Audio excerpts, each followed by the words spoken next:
Darth Sidious was truly the most feared man at the time of the Clone Wars, as well as the most brilliant tactician in all of Star Wars history. As the Dark Lord of the Sith, he effortlessly controlled the galaxy like a marionette on strings, playing both sides of the war like a chess match with himself, and played the so-called Guardians of Peace and Justice, the Jedi, for complete fools, able to mask his presence while sitting in the very same room as Grandmaster Yoda, one of the most powerful beings in the Force at the time. He had maintained complete control over the Senate as well as the Separatists, and had even turned the prophecy of the Chosen One against the very Jedi who created it. Sidious had achieved what no other Sith yet, no other being in the galaxy had ever done: destroy the Republic single-handedly. Palpatine was truly a man, or a being, like no other.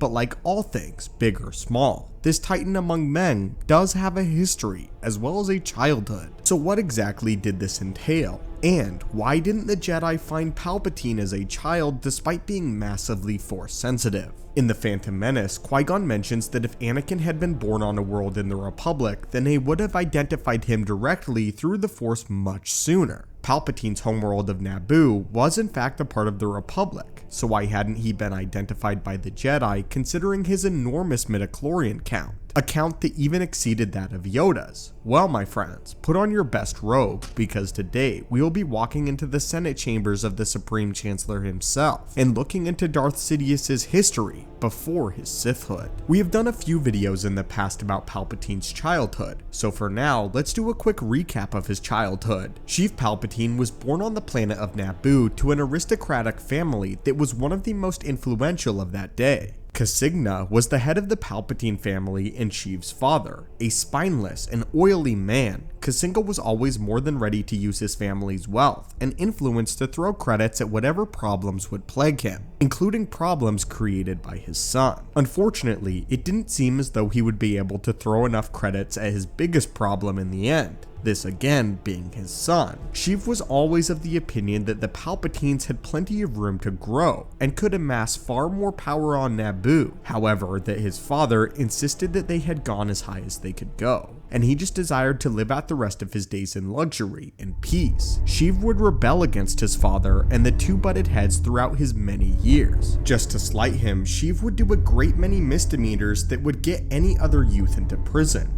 However, not wanting to taint his family name, Casigna always bought off the people that Sheev affected with his antics. This went as far as Sheev killing 2 pedestrians in a speeder accident and getting off scot-free, again because of his father, due to the lack of consequences and moral guidance, as well as always seeing how power and influence can keep you free. Sheev Palpatine never learned any sort of morality or adopted any conscience of his own. Sheev would eventually decide to slight his father even further by refusing to go by his given name and only be referred to by his aristocratic family name, Palpatine, which is why we don't ever hear anything or any mention of Palpatine's first name, his original given name, Sheev, in the original trilogy at all. With this briefly out of the way, it was important to understand what kind of man his cowardly father was in order to understand why the Jedi didn't find Palpatine when he was a young boy. In the Darth Plagueis novel though, lies our deeper answer to this question. It was insinuated that Palpatine's father and mother always had a sort of sense that he was different. And not only different, but also incredibly dangerous. From an early age, they gained fear for their son, and supposedly did their best to keep him of somewhat of a secret. All of Sheev's misdeeds were meticulously bought off, so no one raised a stink about their family. He was mostly tutored in private before going off to study in a school, which he was of course kicked out of. Due to the nature of this public secrecy, it is highly plausible that Casigna could have paid for things to stay quiet, especially unwanted attention from the Jedi, which was the last kind of attention that Palpatine Patriarch wanted associated with his family image.